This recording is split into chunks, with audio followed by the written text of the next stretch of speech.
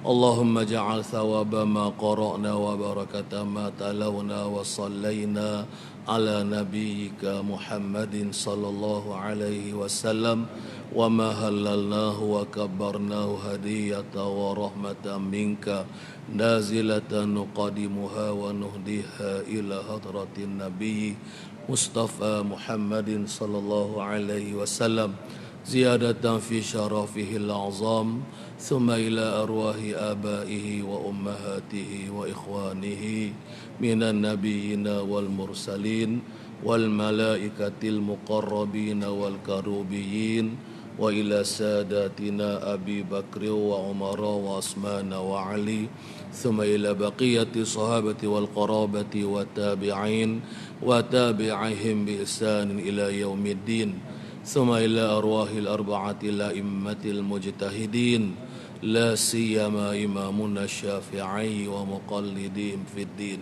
ثم إلى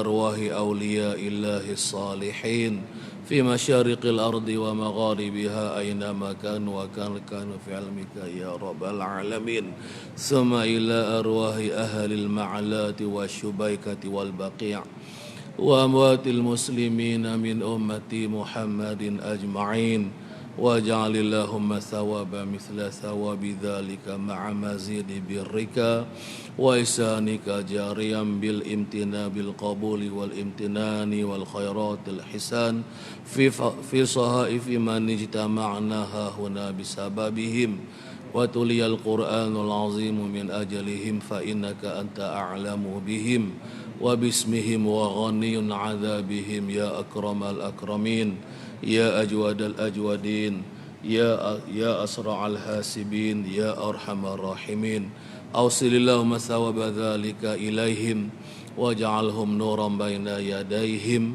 وتلطف اللهم برحمتك عليهم وارحمهم بالقرآن العظيم رحمة واسعة واغفر لهم مغفرة جامعة يا ملك الدنيا والآخرة يا رب العالمين اللهم اغفر لهم وارحمهم وعافهم واعف عنهم وأكرم نزولهم ووسع مدخلهم واغسلهم بالماء والثلج والبرد ونقهم من الخطايا كما ينقى الثوب الأبيض من الدنس وأبدلهم دارا خيرا من دارهم وأهلا خيرا من أهلهم وزوجا من خيرا من زوجهم وأدخلهم الجنة وأعوذ من عذاب القبر وفتنته ومن عذاب النار واجعل اللهم ثواب مثل ثواب ذلك في صحائفنا وفي صحائف والدينا ومشايخنا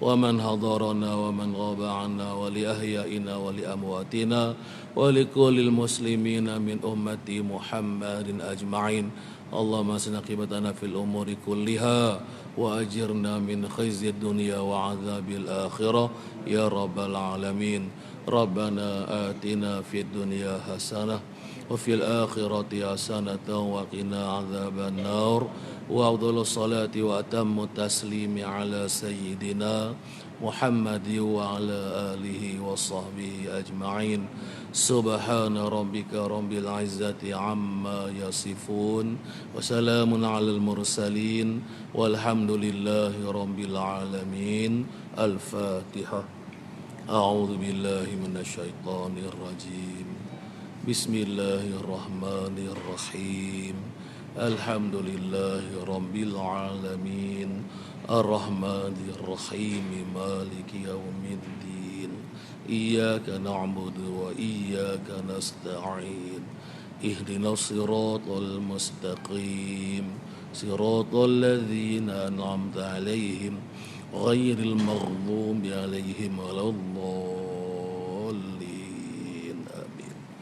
آمين آمين ربنا تقبل منا دعاءنا إنك أنت السميع العليم وتب علينا يا مولانا إنك أنت التواب الرحيم دعوهم فيها سبحانك اللهم وتحيتهم فيها سلام وآخر دعواهم أن الحمد لله رب العالمين تقبل الله منا ومنكم